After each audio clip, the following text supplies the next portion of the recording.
Para los que acaban de sintonizar esta noticia, desde hace un tiempo se ha intensificado el desabastecimiento en Venezuela. La gente tiene que hacer fila durante horas para conseguir leche, pero en polvo porque la otra no se consigue. Hay escasez de mantequilla, queso y también de carne de res, pollo, harina, azúcar, aceite, arroz, café, papel higiénico, pañales, detergente, cloro y champú. Mejor dicho, hacen falta productos básicos para la vida cotidiana. La pregunta es, ¿por qué? Algunos se refieren a los intentos de sabotaje por parte de los opositores. Otros culpan a Maduro como un líder mucho menos carismático y capaz que Hugo Chávez. Y como estas, hay muchas explicaciones. La caída del precio del petróleo, por ejemplo, es una noticia particularmente mala para Venezuela. Sin embargo, el verdadero problema, el estructural, es que Venezuela implementó una serie de medidas económicas y aunque estaban inspiradas en buenas intenciones, el tiro está saliendo por la culata. Pero antes de hablar de medidas económicas, pongámonos en contexto. Cuando los expertos dicen que la economía venezolana está fallando, la idea de fondo es que Venezuela, en lugar de economizar recursos, los desperdicia. Así de puntual es el problema. Pero, ojo, desperdicio no solo es botar agua o dejar la luz prendida. Desperdicio es usar los recursos en vano, cualesquiera que esos recursos sean. Tiempo, espacio, talento humano, conocimiento, no importa. El punto es que Venezuela, el país con la mayor reserva petrolera del mundo, está sufriendo de desabastecimiento porque hay 30 millones de personas que no logran coordinarse para ofrecer bienes y servicios, al menos no de forma eficiente. Entonces, si en efecto esto es lo que está pasando, busquemos la evidencia. Un buen lugar para comenzar es PDVSA, que es como Ecopetrol, pero en Venezuela. Por extraño que parezca, además de extraer petróleo y venderlo en el exterior, PDVSA importa alimentos para distribuirlos como parte de su misión de abastecer al pueblo venezolano. No es que esto esté mal en sí mismo, ni tampoco que este hecho pueda explicar el desabastecimiento, pero es muy diciente que una petrolera sea la entidad elegida para entregar alimentos. Ahora piensen en la burocracia en Venezuela. Por ejemplo, para importar productos hay que comprar dólares, pero resulta que en Venezuela el Estado es el que vende dólares y entonces hay que pasar por un proceso burocrático que puede durar meses antes de importar cualquier cosa. Por otra parte, las empresas nacionalizadas en este momento no producen ni una cuarta parte de lo que producían antes y en cambio se pasan su tiempo llenando formularios, solicitudes, informes y todo tipo de papeleo para poder hacer su trabajo. Para colmo, se han perdido toneladas de alimentos que se pudrieron en almacenes porque nadie los llevó a su punto de entrega. Eso sin mencionar la corrupción que se come en los recursos del país y las fallas de coordinación que hacen que todo sea más lento. Y lo más grave es que este fenómeno se alimenta a sí mismo. El tiempo que los venezolanos gastan haciendo filas para poder comprar los productos que necesitan es una consecuencia del desabastecimiento, pero también es la causa de más ineficiencia. Estamos hablando de millones de horas humanas que se van a la basura y que se hubieran podido utilizar para mejorar la situación del país. Otra fuente de desperdicios es el esfuerzo que gasta el gobierno venezolano vigilando que nadie compre más de la cuenta o que no vendan en mercados negros. Claro, como no hay comida suficiente, muchas personas compran todo lo que se puedan llevar, pero eso solo intensifica el problema del desabastecimiento. Entonces, el Estado decidió implementar controles para identificar a los compradores y evitar que acaparen muchos productos. En algunas zonas del país se llegó al extremo de usar tecnología biométrica para realizar estos controles. Esos son algunos ejemplos. La pregunta es, ¿por qué está pasando todo esto? Y aquí es que entra la carreta teórica. Coordinar los esfuerzos de millones de personas es algo que desborda las capacidades de cualquier grupo de funcionarios. La mayoría de los gobiernos no se ponen el trabajo de decidir cómo se deben utilizar los millones de recursos que tiene un país, literalmente millones. Lo que hacen es establecer las reglas del juego. En la práctica, no centralizar la economía implica coger un problema descomunalmente grande y romperlo en muchos pedazos. En lugar de que alguien pregunte ¿qué debe hacer el país?, todos los ciudadanos se preguntan ¿qué voy a hacer yo? ¿Qué compro? ¿Qué vendo? ¿En dónde trabajo? Y la suma de estas decisiones individuales determina el rumbo de la economía.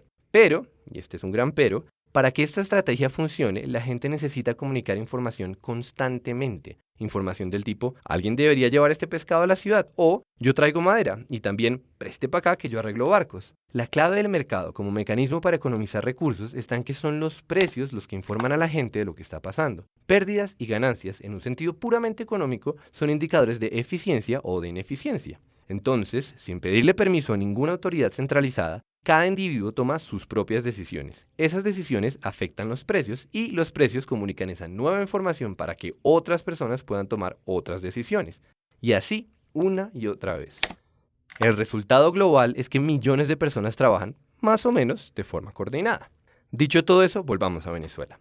Resulta que, en los últimos años, Venezuela pasó de tener una economía coordinada por precios a una economía centralizada. Aquí es que aparecen las medidas económicas. Lo primero fue ponerle un precio fijo a los productos que ahora escasean y ponerle un precio al dólar. Esto comenzó en el 2003. La idea era que todos los venezolanos, ricos o pobres, pudieran comprar los productos de la canasta familiar y que la moneda venezolana se mantuviera fuerte con respecto al dólar. Obviamente, el gobierno trató de fijar precios, comillas, justos, pero la gracia de los precios es que se adaptan a lo que está pasando mucho más rápido de lo que se puede enterar un funcionario del Estado. Y lo que está pasando, o lo que habría de pasar, fue inflación.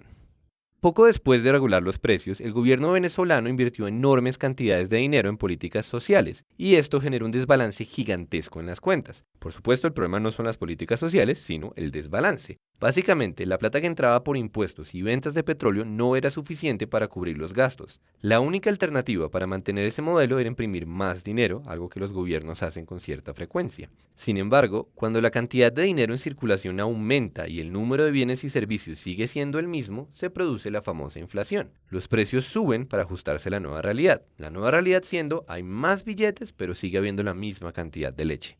Pero, como estaban controlados, en lugar de subir, los precios se convirtieron en cifras absurdas.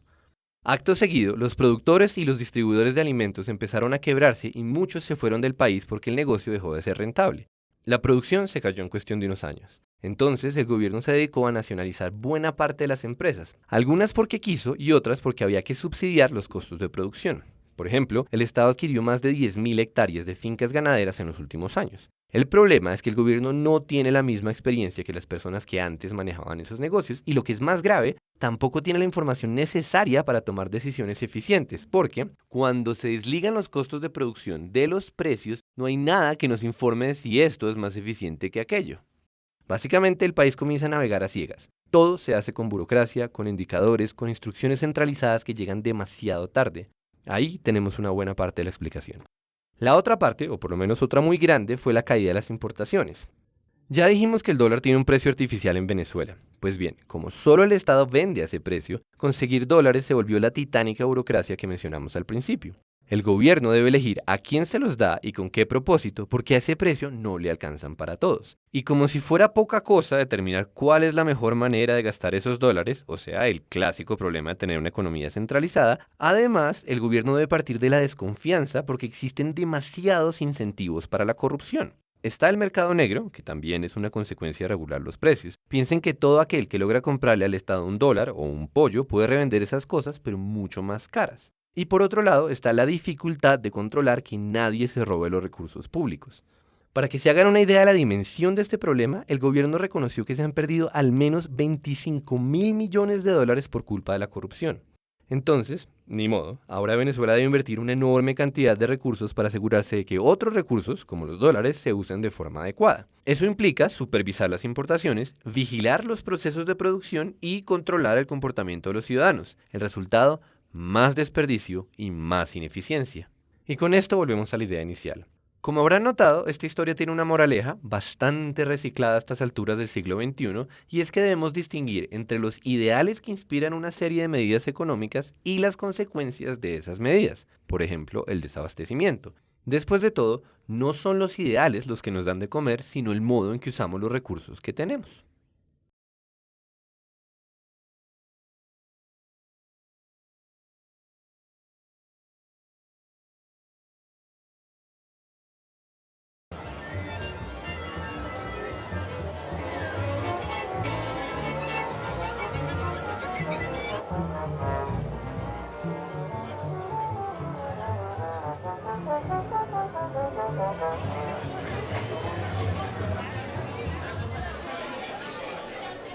Señores, vamos a darle, vamos a empezar a tocar. Viva Venezuela, mi patria querida, quien la libertó mi hermano fue Simón Bolívar. Viva Venezuela, mi patria querida, quien la libertó mi hermano fue Simón Bolívar. Viva Venezuela, mi patria querida, quien la libertó mi hermano fue Simón Bolívar. Viva Venezuela, mi patria querida, quien la libertó mi hermano fue Simón Bolívar. 200 años de gloria dan mérito a tu valor. Imploramos tu grandeza, Bolívar libertador. 200 años de gloria dan mérito a tu valor. Imploramos tu grandeza, Bolívar libertador. Viva Venezuela, mi patria querida, quien la libertó mi hermano fue Simón Bolívar. Viva Venezuela, mi patria querida, quien la libertó mi hermano fue Simón Bolívar. Para defender la patria nos hace fuerte la unión. Somos una misma sangre con un solo corazón. Para defender la patria nos hace fuerte la unión. Somos una misma sangre con un solo corazón. Venezuela, mi patria querida, quien la libertó mi hermano fue Simón Bolívar. Viva Venezuela, mi patria querida, quien la libertó mi hermano fue Simón Bolívar. Cabalgaremos los sueños de construir una patria que sea libre y soberana, llena de amor y bonanza. Cabalgaremos los sueños de construir una patria que sea libre y soberana, llena de amor y bonanza. Viva Venezuela, mi patria querida, quien la libertó mi hermano fue Simón Bolívar. Viva Venezuela, mi patria querida, quien la libertó mi hermano fue Simón Bolívar. Venezuela es luz de vida, no somos una amenaza. Venezuela es solidaria, tierra de paz y esperanza. Venezuela es luz de vida, no somos una amenaza. Venezuela es solidaria, tierra de paz y esperanza. Viva Venezuela, mi patria querida, quien la libertó mi hermano fue Simón Bolívar. Viva Venezuela, mi patria querida, quien la libertó mi hermano fue Simón Bolívar. Guaycaipuro fue el primero de dignidad y combate. No hay imperio que nos ate, somos libres y guerreros. Guaycaipuro fue el primero de dignidad y combate. No hay imperio que nos ate, somos libres y guerreros. Venezuela, mi patria querida, quien la libertó mi hermano fue Simón Bolívar. Viva Venezuela, mi patria querida, quien la libertó mi hermano fue Simón Bolívar. Viva Venezuela libre, viva mi patria querida.